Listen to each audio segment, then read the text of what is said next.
naitwa Yusuf Hasani Mfinanga. Natokea shule ya Bundikani, sekondari Bundikani, ipo Kibaha TC. Katika shule yetu tumepatiwa walimu ambao wanaweza kutufunza michezo hii ambayo ni ya ngoma. Kuna baadhi za nyimbo tunafundishwa, tunacheza, na kwa kuona hili leo nilipendezwa na mimi. Kwa hiyo nikaamua niende mimi nikacheze. Kwa mimi nimejisikia vizuri, nao nadhani wamejisikia vizuri kwa sababu nimeonyesha uaminifu na nimeonyesha performance ambayo itafanya wengine nao wenye vipaji wasio na aibu na kuogopa. Kitu ambacho nimekipenda, mazingira hapa nimeyapenda, wasimamizi wote na walimu na wanafunzi pia ambao wapo hapa.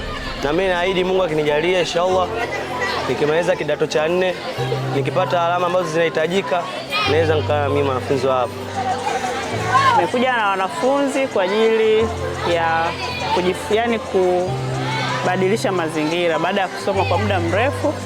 Kwa hiyo tukaamua kupita hapa sababu tunajua kuna vitu vingi vinatolewa hapa ambavyo vinaweza kuwa ni msaada kwa wanafunzi baada ya masomo yao kidato cha 4. Kwa hiyo kwa chuo hiki nafikiri kitakuwa kinapokea wanafunzi wengi, pia na wanafunzi wao watakuwa wanapata baada ya kumaliza kidato cha 4 wanajua wanaenda wapi. Sababu mtu kama kidato cha 4 lakini hajui mimi na elimu ya kucheza ngoma. Kwa mfano mwanafunzi mmoja kaonyesha pale anajua kucheza ngoma, lakini asingekuja hapa asingeweza kuona mazingira nitaenda wapi. Lakini sasa hivi akimaliza akarudi kwa wazazi akamwambia mzazi, mimi kipaji changu hiki naenda kukiendeleza chuo cha TASUBA Bagamoyo, kwa sababu